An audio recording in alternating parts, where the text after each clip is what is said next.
All right, Nick. Headed to the top of the ninth. Down by 1 million. One of those days where you're going to have to earn your money doing a show like this.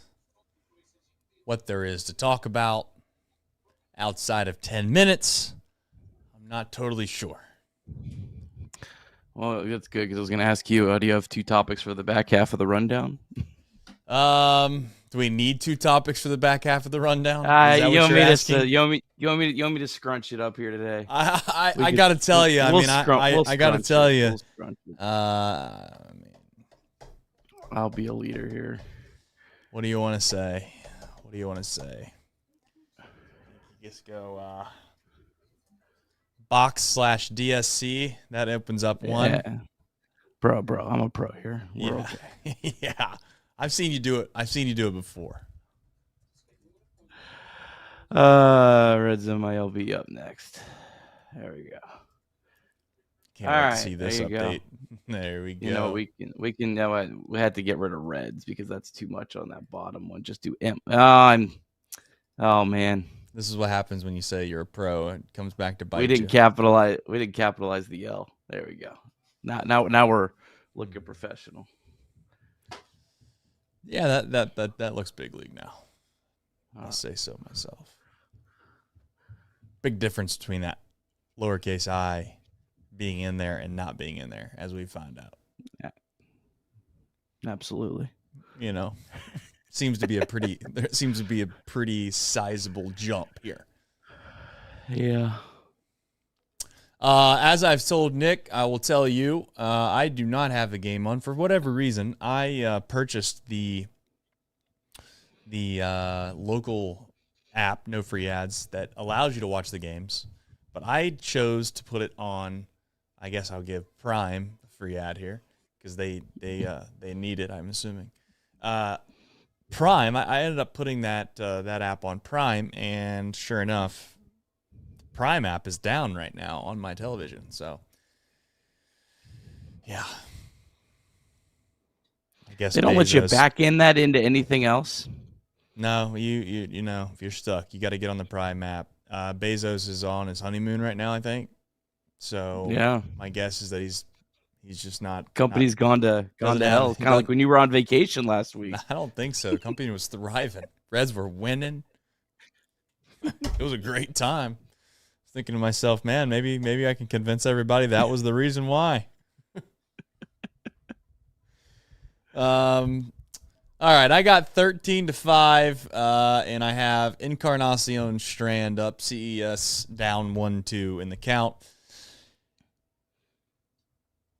Yeah, I mean, I only have so much I can say in a show, and in a time like this, I gotta be honest. I'm really holding my hand close to the vest, as they say, because otherwise, what do you have left? So, we'll still be on this stream till midnight. No, you've already just not tonight. You've jinxed it. Not tonight. Jinxed it. I'm telling you, every time you say this true. time we're on here for an hour and a half, every time. Never fails. This is true. I say we're going to have a 20-minute show. Rolf's going to come in and get you going. It's an hour. Tonight, though, I think we all can understand that, maybe we don't need to do an hour show. Maybe we do. I don't know. Maybe we do. I've always said this, Nick. Tonight's not going to be the night, I don't believe. But there will become a day where something absolutely absurd happens while we do this. Yeah. I mean, I'm like a 5, 6, 7 run comeback. I mean, an 8-pitch at bat for Christian Encarnacion Strand is pretty absurd, Trace. That it is. I don't know if we have 8 in the tank. Well, that's, There you go. Never say never, there Nick. You go. You never say never. I mean, he's going to get. Jeez. Just need about 7 more guys in a row to get on base. Here we go. It's unfortunate the 7 spot doesn't do it either, Still not going to pinch it for Espinal. I mean, if you've already done it, why? Give me a good reason why. In fact, the reason why tonight would be to get the game over faster, which seems to be the appropriate thing.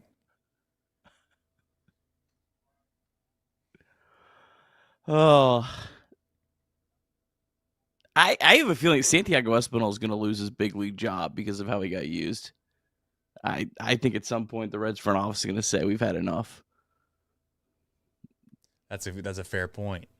Like Moneyball when they just decided they were gonna exactly. They're gonna start trading guys, DFAing guys. They're like, hey, this isn't. If you don't want to use him here, then that's fine. But we got news for you. What was the line in Moneyball when they said Hatterberg had to play first base? He's like, no, I don't think so. He's like, well, you're gonna have to because we just traded Justice. We traded Giambi. That's Giambi, wasn't it? Yeah, Jason or not? Yes, not Jason. What's his brother's name? Jeremy. Yeah. I'm good with brothers. Trevor, Taylor, I get them right all the time. There you go. More of a Giambi guy than a Rogers guy. Yeah, exactly. I got the Giambis figured out. I just can't get the Rogers. Well, still got 2 more outs.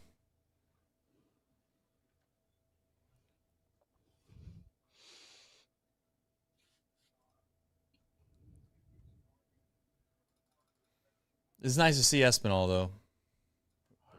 Best foot forward Still there. grinding. Yep. Working hard.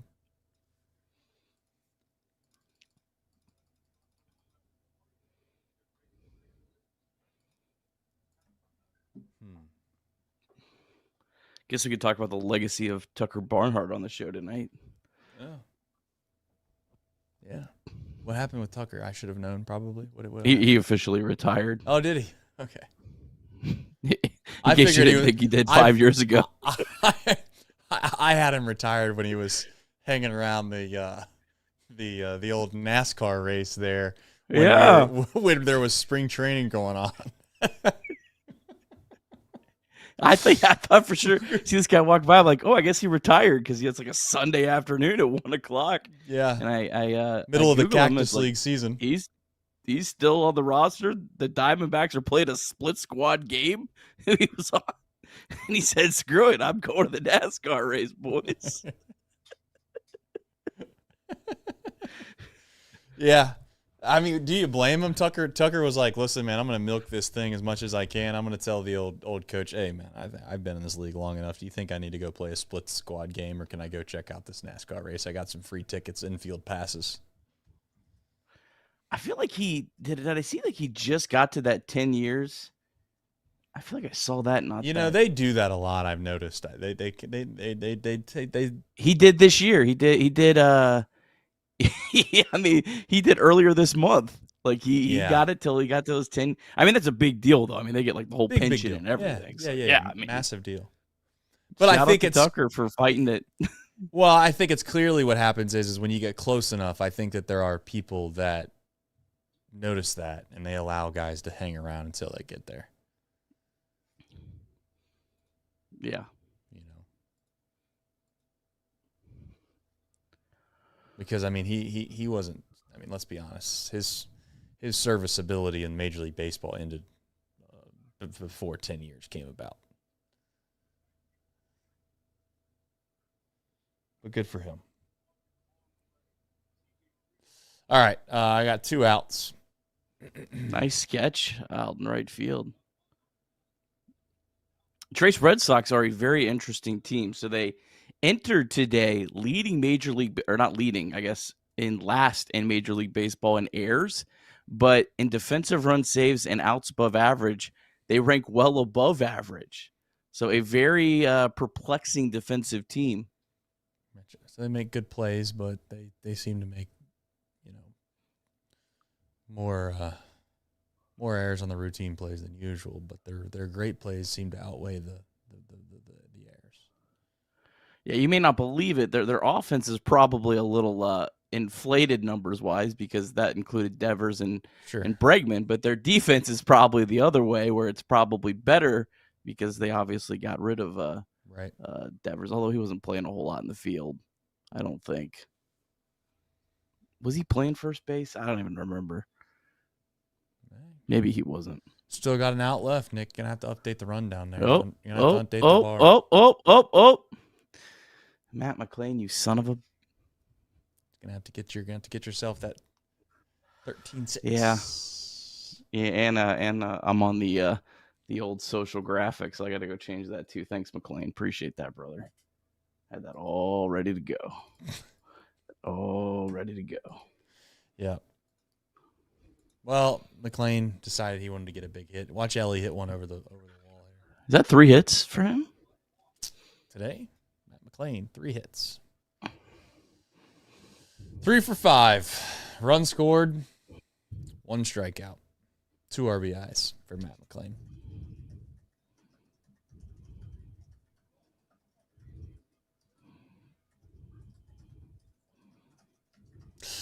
All right, I'll do us all the rundown. I know all the people that complain about the intro, but sometimes it gives us enough time to get ready for the show, so here we go. And a bench to bench. Change hit in the air to deep right field. That goes Clemente. It's the save. He's done. Get out of here, baseball. It's gone. Oh, my God. You believe it. Johnny Bench has tied it up. The Cincinnati Reds win the World Series in 4 straight. It was a sweep. In the dirt. It's a wild pitch. Here comes Boston. The Reds win the pennant. Perkins won the game. That ball is fair. Cincinnati's ahead. 2 games to none. Welcome, Joe Randa to Cincinnati. Adam Dunn has done it again. Benzinger backing and calling. And the 1990 World Championship belongs to the Cincinnati Reds. Marty, yes. This is Adam from Milwaukee. Hey, Adam, how you doing? I'm good. How are you? Good. Do you think Scott Chatterbox is a good player? Dunn up there with the bases loaded, the outfield deep and around toward right, and the 1-0 on the way to the plate. Swung on, long drive, right field, and this one belongs to the Reds. And a high drive, hit back into deep right field. Junior has just knocked the door down to the 500 club. Benson's first home run is a walk-off winner. That ball had a family. And De La Cruz is, oh my goodness, look at this kid run. My, oh my, that is a triple. Matt McLean's first big league bomb. Spencer Steer's first big league hit is a home run to straightaway center field. Joey Votto's done it again. The pitch. Votto swings high in the air. Right field. Yes! He pointed to the dugout to say, I told you. That is Joey Votto's 315th career go-ahead ribby. Only Johnny Bench had more as a Red. And I can't tell you how much it means to play in front of everyone here in Cincinnati as a Red. What a gift. What a tremendous gift. So thank you. Thank you. I think I can speak for all of Reds country. Joey Votto, thank you. High drive. Left center field. Racing back to the Laurent Bourgeois. The Reds are National League Central Division champions. In the air, left center field. Did he? He did! He did! Red win! Win! Line to the right field. Genius, the first Red ever with 4 home runs in a game. Can you believe it? In the air, down the right field line. Does it have a chance? The Reds have won on a 3-run home run on opening day by Ramon Hernandez. A strike away and out away is Homer Bailey. Ground ball to third. Frazier gloves. Throw to first, and Homer Bailey, for the second time in his major league career, has tossed a no-hitter. Oh, gosh. Oh, my God. Are you kidding me? Holy Moses, the second player in major league history to hit 7 home runs in the first 10 games. In the air, and the Reds win. What a dream to get into the career of Jay Bruce. right, welcome into a losing edition of Chatterbox Reds. Reds weren't able to score a touchdown, and that was the difference as they fell 13-6, couple field goals shy of perhaps making it a game. But you know what? The truth of the matter is this. Chase Burns wasn't good enough, and the reality is that happens. It's going to happen. I was not expecting it to happen. I guess I should give Wade Miley an apology, so I'll do that now. Nick, I said it from the start. I'm sure we'll talk about it here in just a second. This isn't second guessing. I really genuinely thought after about the third or fourth hard hit ball, when you have the velocity and again, I don't think he was pitching well, so I don't want to sit here and make it seem like that's all it was. You throw middle pitches and you hang sliders, they're going to get hit hard in Major League Baseball. But you just don't get hit that hard for that long unless you're tipping your pitches. We'll get into that and more here in just a bit. But that was the difference. Give up 7 in the first inning, and unfortunately, it's really a tall task to come back, especially when you're going against a guy like Crochet. So, Nick, any other kind of thoughts you want to jump into? I got some super chats after we do the box score recap, or do you want me to do those now? Because I'll do those now just to kind of keep it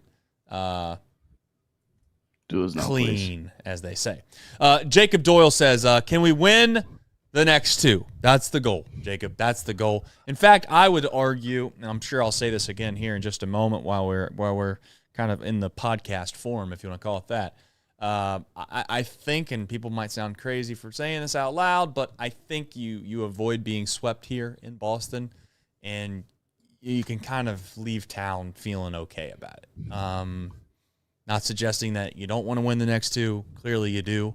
Winning series is the goal, but let's just look ourselves in the mirror for a minute and ask ourselves what if you told me right now I was guaranteed to get a win or I had to play the next 2, I think I'd take the win and leave town. I would love to be wrong.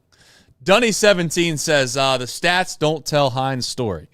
He is unlucky. I don't know that, Dunny. I don't know that. I maybe will lean on Nick here later in the show to figure out if that's the case. Hines is starting to feel like the time or the clock is ticking, but who do you turn to? What are your other options? That's always the case when it comes to whether or not guys should get opportunities or not.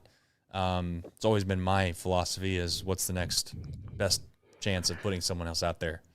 So seems like Hines probably should have got an opportunity to figure this out instead of Blake Dunn and Jacob Hurtubise earlier in the year. And then you wouldn't have these questions right now and you'd have a better understanding of exactly where he's at. Yeah. And listen, I definitely think Hines is feast or famine. We'll talk about Hines in just a little bit. Flat Rock 79 says you should have subscribed to FanDuel, Trace. I did subscribe to FanDuel, but when you subscribe to FanDuel, you are allowed to choose what app you want it to be within, I guess. And if you chose the Prime app, then you are allowed to basically just click on the FanDuel subscription tab inside of the Prime app. It's worked flawlessly all year long, I might add. The only problem is tonight on this TV, the Prime Video app was not working. And they would venture to tell you in 7 different languages if you sat there long enough. So yeah, in fact, I did it on the Prime account because I actually thought to myself, I already have this downloaded on all of my TVs. How convenient.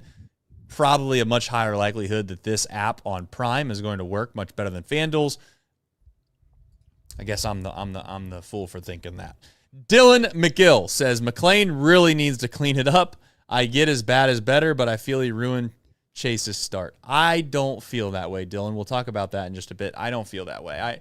I mean, these guys are human. They're not going to be perfect, man.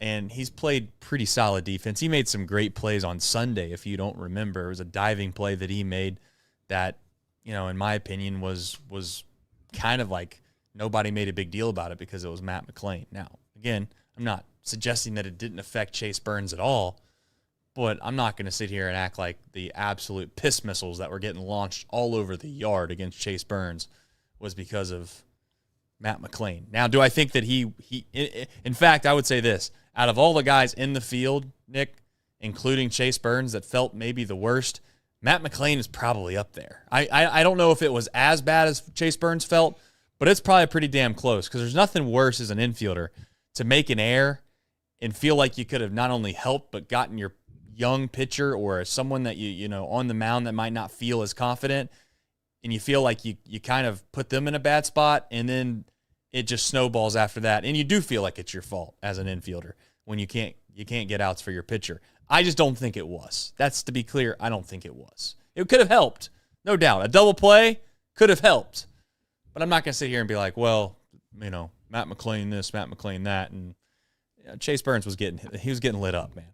I mean, it was 4th of July, Christmas tree, whatever you want to call it.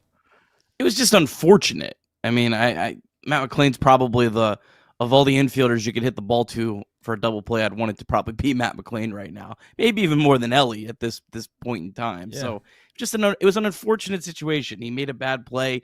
It happens. No player is perfect. Now, I will say if that double play gets turned there's a chance the start goes completely different because maybe the Reds are able to catch whatever he was tipping, and Derek Johnson could have a long conversation with Burns in the dugout between innings, and they could figure that out. And it's possible they could have resolved the tipping pitches issue, assuming that is actually what the case was. So I think there's a possibility that the game could have been changed, but I'm not going to sit here and blame Matt McLean for it. He made a bad play. It is what it is. You move on to the next day. Stuff happens in baseball.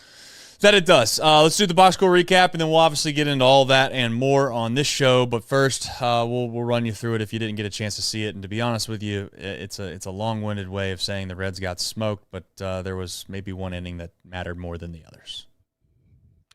Reds versus Red Sox game 1 of 3 at the historic Fenway Park. Chase Burns against Garrett Crochet. Crochet entered the game second in the AL in Cy Young betting odds, and the Reds went down in order in the top of the first with 2 strikeouts.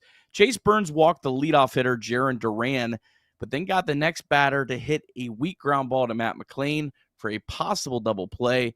McLean made a poor throw that sailed into the outfield, and that put runners on second and third. It then really snowballed from there for Chase Burns. Burns gave up 5 hits, including a home run to Trevor Story, and his day was done after just getting 1 out, and the Reds down 7-0. Burns' final line, 0.1 innings pitched, 5 hits, 7 runs, 5 of them earned, 2 walks, 0 strikeouts. The Red Sox broadcast speculated that Burns was tipping pitches. Old reliable Brent Suter came in and threw 2 2/3 scoreless innings to at least stabilize the game for the Reds. And then back to the Garrett Crochet show. He retired the first 10 Reds batters, but then the Reds offense surprisingly got going in the top of the 4th. Austin Hayes crushed a 2 RBI triple, and the Reds put up 3 runs to make it 7-3. Reds got another run back in the top of the 5th on a Matt McLean RBI single to make it 7-4. The Red Sox will put up 2 runs off the just called up today Joe La Sorsa, including an inside the park home run, as this game truly had it all. But Austin Hayes hit a solo home run, and the Reds trailed 9-5 going into the 7th against the Red Sox bullpen. Garrett Crochet tied a season high, giving up 5 runs. Just the 3rd time in 18 starts this season, Crochet's allowed more than 2 runs.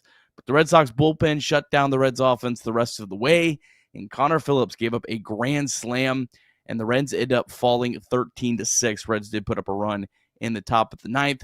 Reds now 44-41 on the season. All right, we have the deep drive of the day. Comes off the bat of Austin Hayes. That's his 7th home run of the season. And for those that care, it was 104 off the bat, 414 feet. That's no cheapie. That would actually cut the deficit to 8-5. Win probability, though, still for the Reds was a whopping 12%. And as we all know, it'd wind up being 0%. DSC, though, they are a leader in renewable commodities for biofuel production, specializing in used cooking oil collection, aggregation, and sales. Visit www.deepsouthcommodities.com for more information. Listen, Nick, here's where I'm at with Chase Burns. I still love Chase Burns. I think he belongs in Major League Baseball. Do I think that something happened tonight that seemed a little fishy? Yeah, I do.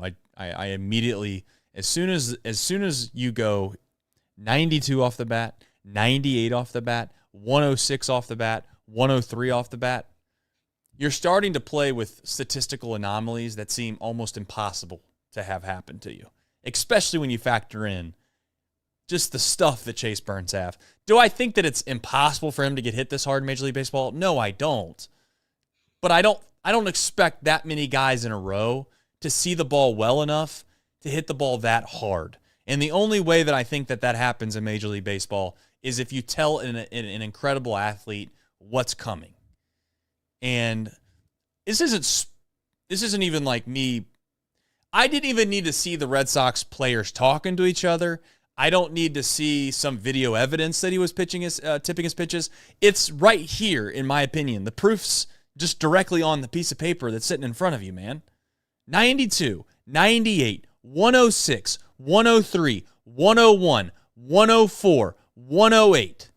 That's all in the span of 7 hitters. It doesn't take a rocket scientist for a guy to strike out his first 6 hitters in Major League Baseball and then turn around. Somebody's got some film on the guy. They dissect this film. They find something they think might be probably, perhaps something to it. And then all of a sudden that happens. Does that mean that Chase Burns couldn't have made better pitches and it really wouldn't have mattered? Yes, I completely agree with that. If you know that a slider's coming and you throw a nasty slider that lands directly on the black on the outside corner, guess what's going to happen? Probably not going to be as much damage as you think that's going to happen. But if you throw that slider and you hang it a little bit and it's in the middle of the plate and they're already expecting it, that's what happens. 106 off the bat happens. So I'm not going to make much of this start. I'm just not. And I know that people are going to think that I'm just cherry picking and I'm picking favorites and Trace is only saying this because it's Chase Burns, but boy, if it was Wade Miley, I would give you that. I will at least give you that. Okay. But I will remind everybody that there's, again, maybe I'm wrong and we'll find out. There's going to be some more starts here. I just don't think that there's a better option. So I'm not even going to go down the path of arguing whether or not Chase Burns should be starting or not starting. In fact, what I would say, Nick, is this is great experience. You don't find this out in AAA. I hate to tell everybody that, but if we want to do this whole song and dance that he's not Major League ready, well, you don't find these things out until you get to this level. And I'm not suggesting that they're not doing unbelievable scouting reports at AAA. In fact, I would say I don't know, but I do know this.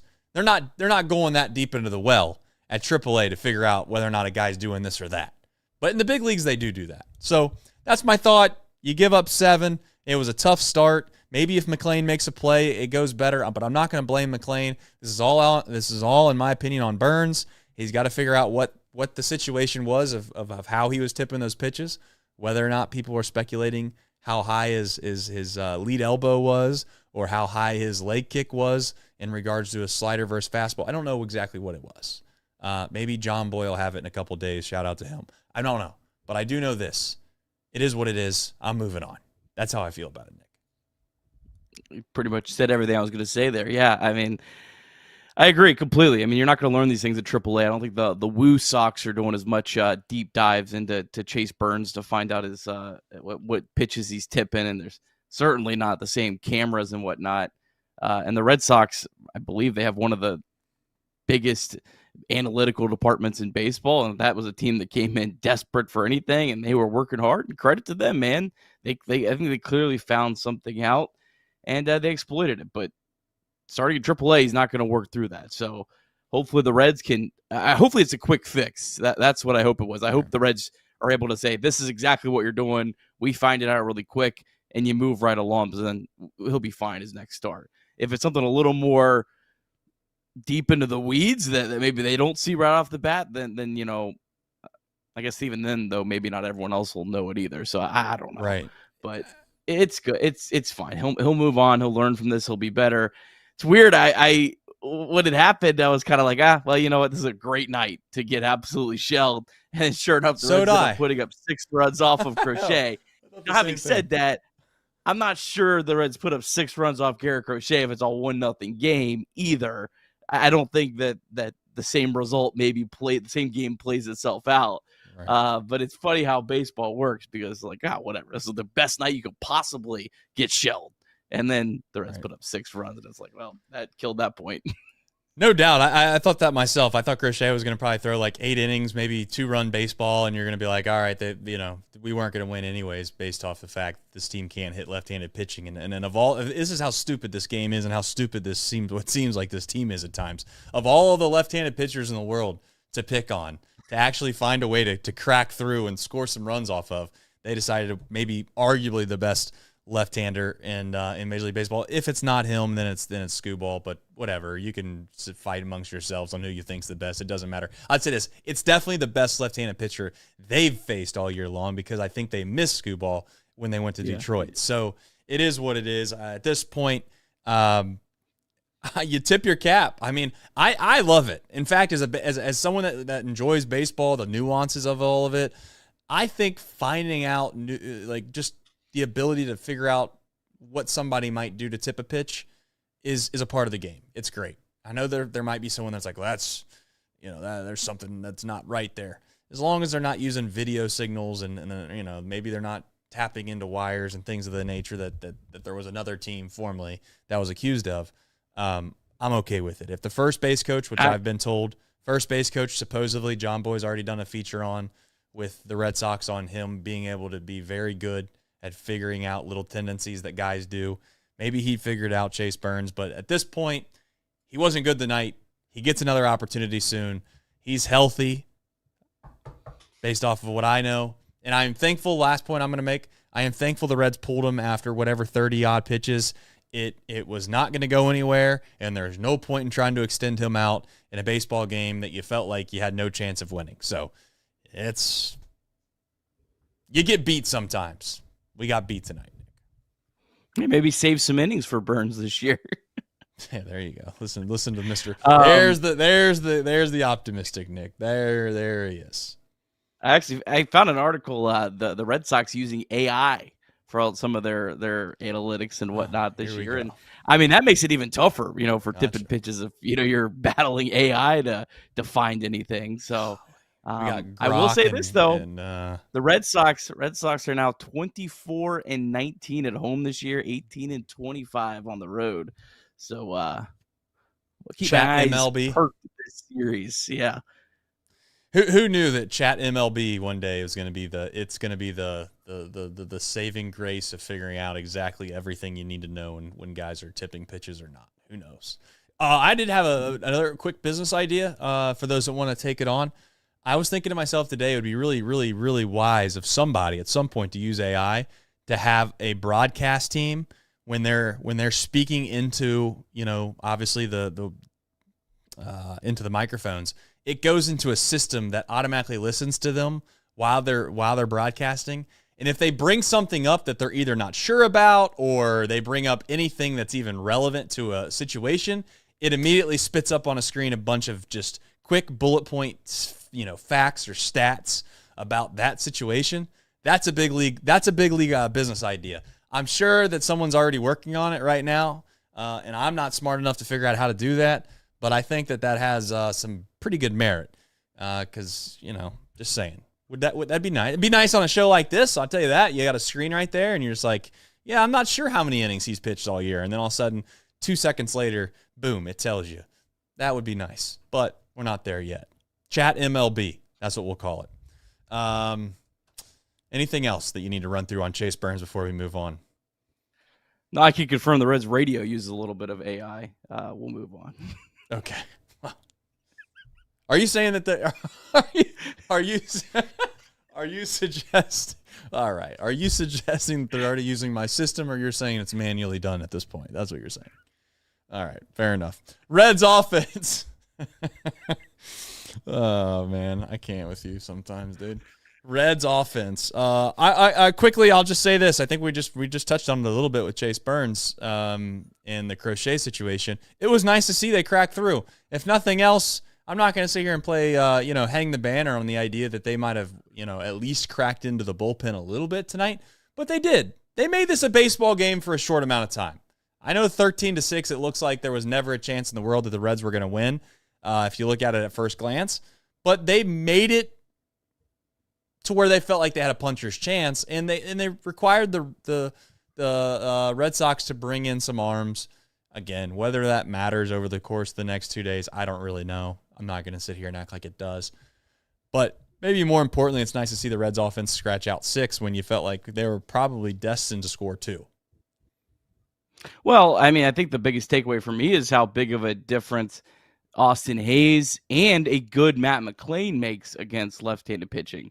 Don't forget, Matt McClain in 2023 hit .326 with a .995 OPS against lefties. He did a bulk of his damage that year against left-handed pitching. He was an absolutely left-handed masher. So if you get him back to anywhere close to that, Austin Hayes, man, the guy has 7 home runs in 35 games. If he can just stay on the field, you know, the Reds' woes against lefties look significantly different, or significantly or improved with those two guys in the lineup, and in McClain's case, just being close to the best version of himself. So that's the biggest takeaway for me that's exciting is, all right, maybe the Reds can be at least competitive against lefties. I still don't think they're going to be over the top great. I still think they need to look for a Rob Refsnyder or whoever they can get their hands on as a left-handed masher at the deadline.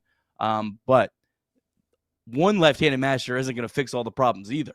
You kind of need both. So that was a big step in the right direction for me. That brings up another point I wanted to ask you about. I'm not suggesting for a single second that the careers are over or anything like that, but it's getting relatively concerning, I guess, at this point between CES and Hines. Those are two guys that are a little bit lightning in a bottle, I guess, have the most power opportunities. If you want to look at it from a scouting perspective, their power grade is probably the highest on the team. I just feel like in order for this team to hit lefties relatively well, they're going to need, I'm not saying they need Hines and or CES to do it, but they need someone to fill those roles in what we hope for those guys to do. Marte, I assume, comes back here at some point, Nick. And what is so scary and also weird about this team, and I guess the situation that the roster is in right now, is that Marte is a guy that people are screaming for. They can't wait for him to come back. In spring training, I mean, we were acting like Marte wasn't even going to possibly be on this big league club at all year long, not even because of injury, because he wasn't good enough to be on the MLB team. So I'm with you in a way of saying I'm not sold on the idea that the problem's fixed when it comes to left-handed pitching in-house because we have guys that are eventually going to figure it out. I'm not sure if they are. I'm not trying to say I'm out on CES, and I'm not trying to say I'm out on Hines. I just don't think Hines is ready to be an everyday guy right now. Pretty clearly he's not at this moment. But I don't also know exactly what you do. And it's part of the reason I was upset earlier in the year is because for 2 years in a row, we've watched guys like Bubba Thompson, Jacob Hurtubise, and Blake Dunn have opportunities presented to them. And I also understand, Nick, I guess I'm going to ask you this. I get that Rhys Hines is still in that prospect state of mind where you want to make sure that he plays and you want to make sure he gets at bats, but it feels like he's done everything that he can do at AAA in a way, Nick. Like he has mashed pitching there, and then he comes up here and the swing and miss is a little. It's a lot, and whether or not he's capable of finding more consistency of playing well, I guess, is the ultimate question. And if he can't, what do you do? I mean, he's a tough kind of situation, if you want to call it that. Yeah, you should have played him earlier in the year when you had that chance, and got a better idea. But yeah, I mean, I don't know. Ryan Vlade, I mean, he might be a better option right now against lefties. I also Connor Joe, they'll probably put him back on the roster. I don't know. Doesn't excite me. I mean, if you get Noelvi Marte back and you put Noelvi Marte back at third base and you actually use Santiago Espinal in the role that he was designed to be in for this team, he could theoretically push, Hines to AAA, and you could move guys around and get Espinal in those platoon games, and I think have a better roster and probably a better defense if you align it correctly, because CES was at first base and you kind of get him out of there or whatever. But yeah, I don't know. Hines is just, he's a wild card. I mean, if Hines played tomorrow and hit 3 home runs, I wouldn't be completely shocked. If Hines goes 0 for his next 15, I wouldn't be completely shocked. He's kind of a wild card. And that's why I think when you have opportunities to play him, when you don't really have any good options, I think that's why when you need to run him out there every day. But at some point, you do kind of have to figure out what you got. I'm with you, man. But it's just like, I guess the issue is with that is that in order for this team to get into a spot where I feel like they're true playoff contenders, or they're a team that you should expect for them to make the postseason, we've got to stop having so many opportunities for these types of players to play as much as they do. And that's no disrespect to Hines, really no disrespect to CES at this very moment either in his career. But that's just the type of inconsistency that makes it very, very hard for me to believe in this offense, especially when they have to go up against left-handed pitching, and those are the options that are presented. It just feels like Will Benson and Rhys Hines, as much as everybody always wants to lump them into these quadruple A players, Will Benson to me seems like such a much higher standard of player, right? They're not the same to me. CES, I know it's not close, but there's a lot of guys that would say that those two players are quadruple A type players. I'm just saying that's what they're gonna. That's what. And again, maybe I shouldn't listen to those types of people. Will Benson has actually proved that he can hit AAA pitching consistently. Rhys Hines, this is the first year he's actually done that.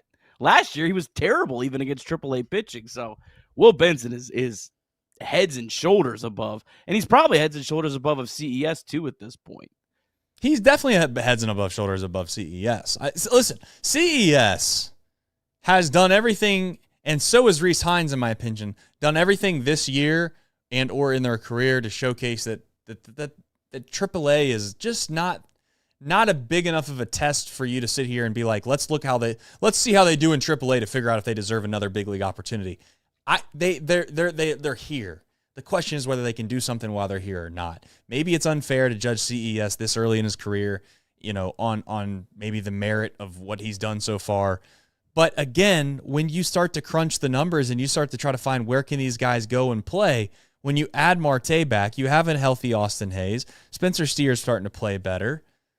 It becomes difficult to justify putting CES in the lineup. And then you go back to whether or not CES is a prospect, just like Rhys Hines, and whether he needs to play every day and send him back to AAA. It's just like this never-ending revolving door with a couple of these guys that we've got to figure out one way or the other. So, again, Reds lost tonight. It's really not that big of a deal in regards to the offensive situation, but it's something to keep an eye on. CES and Hines, both of those guys, I'm not out on them. Just need to start producing a little bit more so I can start to feel good about them. All right. 988, as always, please text and or call. Day or night is anonymous hotline. It's okay to not be okay.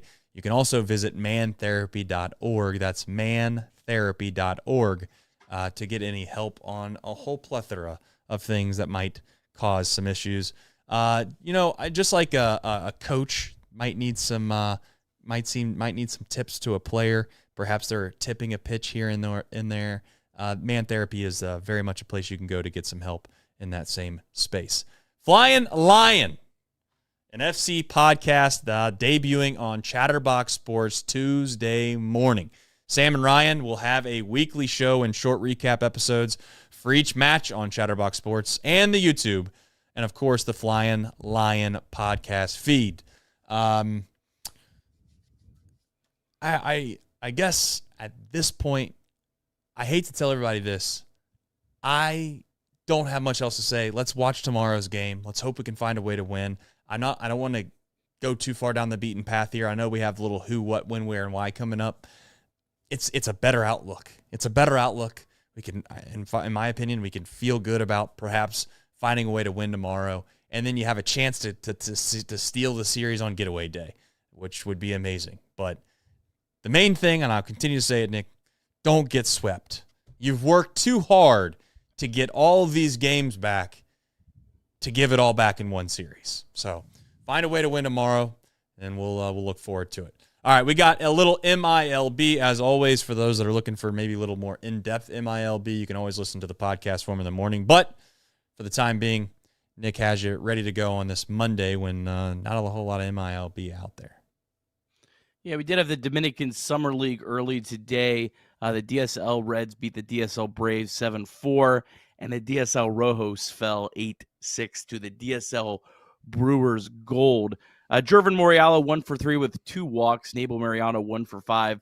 Libertz Aponte 0 for 4. But Adolfo Sanchez, he is playing really well. He was on base 3 times, stole 2 bases as well today. He's now hitting .323, .463 on base percentage. He is the Reds' top prospect out in the Dominican Summer League, just an 18-year-old center fielder. So that is certainly good to see. And then out in Arizona, the ACL Reds currently trail the ACL White Sox 5-3. Chang-In Lin is 0 for 3, but Tyson Lewis, he did it again, 2 for 3, hit his 5th home run of the season. Doesn't look like we have StatCasts on this one today. Oh, I've got alarms going off. Oh boy. Anyone else play? Arnaldo Lantigua 1 for 3 with a double, and Yekel Soriano is 0 for 2. So Tyson Lewis, man, what a player! What a player! He got a name. He's got one hell of a name, man. I'll tell you that. Tyson Lewis. That sounds like a big leaguer. You know, it just does. Sign me up for Tyson Lewis. In fact, I will get his jersey if he makes an MLB debut with the Reds, to be clear. If they trade him, I'll be devastated, even though I've never seen him play. But I do know he hits the ball hard, and he's like 14 years old. By 14, I really mean like 18, but you get the point. All right, Reds play some more baseball, believe it or not, tomorrow. A little who, what, when, where, and why, Nick. Yeah, I mean, probably the most favorable matchup of the series for the Reds. Reds going up against Dick Fitz, Richard Fitz. What a name. 0-3, 4 point. Yeah, I've been wanting to do that all day. I'm sorry. Of course you do. You got how many kids you got? 5, 6 kids, Yeah, 7 kids? How many kids you got? But Richard Fitz, 4.68 ERA, 6.25 FIP. He started the year on the Red Sox rotation, got hurt, got shelled when he came back, got sent to AAA, just came back up. He's only made 1 start, gave up 2 runs over 4 innings his last time out against the Angels. He is the Red Sox number 11 prospect entering the season. 6 pitches, 4-seamer, slider, sweeper, curveball, sinker, changeup. Fastball averages 95.4 miles per hour. Sweeper and curveball have been pretty effective this year.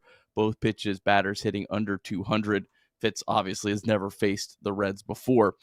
Brady Singer for the Reds. Last time out, 5 innings, 4 runs against the Yankees, but 9 strikeouts, the most in a Reds uniform, most since August of last year. Singer, though, has been pretty good since he got shelled in that Astros game. Last 8 starts is a 3.68 ERA.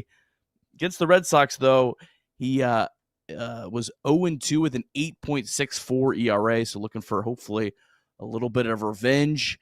He started 3 games in his career at Fenway Park.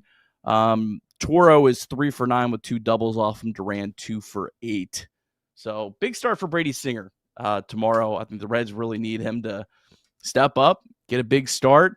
And then you have Martinez against Bello, kind of a game that's probably a little bit more in the balance in the finale, and you win tomorrow and then just give yourself a chance to sneak. And if you just get out of here with 1, I'm completely fine. The Red Sox are a much better team than they played of late. They're kind of due to win a series. Just got to keep that not getting swept thing that the Reds been doing all year. I agree 100%. I know people will absolutely despise that mindset. I'm not saying that's the way the player should be thinking, to be clear. That as a fan, that's the way I'm thinking. All right, last few super chats here before we hit the road. Flat Rock says, what do y'all think he was doing to tip the pitches? I don't 100% know. I did see some screenshots out there. There was basically a screenshot that was showing a fastball pitch where his leg was being lifted up higher, closer to his elbow, his lead elbow, so his left elbow, the one that's closest to the plate. Basically, the leg was lifted up to where it was almost touching that elbow, maybe even a little above that elbow, and then the slider, breaking ball, if you want to call it that, was basically somewhere 6 inches below the elbow. So that's something you definitely can kind of pay attention to as a hitter, and then still be able to kind of refocus your eyes and be ready to go when the pitch comes. In regards to it possibly being something else, I don't know. I'm hopeful that the Reds will figure it out, or I'm hopeful that the Reds are friends with enough guys that are on the Red Sox to where when they leave town, they're willing to let them know, considering they play in the AL East. If they played in the NL Central, I don't expect for a million years that they would actually get to know exactly what it could be. But the idea that the Red Sox would benefit from Chase Burns not totally knowing, so be it. Would it be nice? Do we play any AL Tampa East Bay, teams? July 25th. Okay, so maybe that's where we sell it. Yeah, so maybe we can try to figure out what that situation was by then. I don't know. Hopefully it doesn't take till July 25th as to what the hell's going on with Chase Burns. But we'll find out. Noah Downing coming in hot. Just became a nut gutter. Thank you for supporting our channel and the show as well. But becoming a member, very thankful to you, Noah. Welcome to the club. Michael Rolfe coming in again. $20 super bomb says, game was over when the first inning air happened. You could see it on their faces. If you are Francona, what's your message to the team? I'm saying they hung 5 on Crochet. 17 of 19 starts this season, he had given up 1 run or less. Yeah. I think it was 2 runs or less. But maybe 2 runs or less and 15 of 17. Okay. So you're saying 17 of 19 were 1 run of less? Is that really true? Because if that's the case, that's crazy. I think, Rolf, you hit it right on the head. If you're Terry Francona, you say, hey, don't stay out too late tonight, boys. Let's find a way to enjoy Boston. If you'd like to go out, enjoy yourselves. Make sure you get back at a reasonable time. Let's find a way to win tomorrow. We'll see you guys, everybody. That's it. It is what it is. It's 162 games. There doesn't need to be any team player meetings. They've won how many series in a row? 6 or 7 of their last 8 series. They've been playing good baseball. In fact, tonight really wasn't all that bad. Just maybe you could say one play here and the guy tipping his pitches. That was the difference in the game. It's not all that crazy. 13-6. So be it. It's arguably their most impressive offensive performance of the entire year. Maybe they did score 26 runs. Yeah, but that was against 7-year-old Charlie Morton. Yeah, that's fine. I don't give a damn who it was. It could have been against and you, position Nick. Players. Yeah, it could have been against you, Nick. Don't downplay Austin Wynn's 6-hit game. I see what you're doing. All right. All right, folks. Very much thankful for you guys joining us. Obviously, on each and every game, we'll be here better than ever. You don't have to show up. We get that. Hopefully, tomorrow breeds some better baseball, and we can all get back in here and enjoy it. And maybe we can do really what the Padres almost did to us, which was sneak one out, find a way to win a series, and instead of losing, perhaps on a walk-off, we went on a walk-off on the third game of the series, and we move on. You got a little more MILB news, Nick, before we hit the road. Yeah, I forgot I put this in the old system. Reds prospects Sal Stewart and Alfredo Duno both selected to the Futures game. That's on July 12th, a Saturday at 4 p.m. So that's really cool to see. Stewart obviously having an incredible year down at AA. Curious how close he is to the big leagues. I mean, he's ahead of where Matt McClain was when he was at AA, and the next year he was in the big league roster by May. Duno, they're going to be very patient with him, but man, he is up there in terms of my most excited prospects in the minor league, just because of the fact that he's a catcher. You get a catcher that could be a bona fide power hitter that can get on base. I mean, that is incredibly valuable. So excited for both those guys getting a chance to play in the Futures game. That'll be a lot of fun as well. All right, folks, hit the like button on your way out. Thank you for watching. We appreciate you. We love you. We'll see you better than ever tomorrow. Take care, everybody.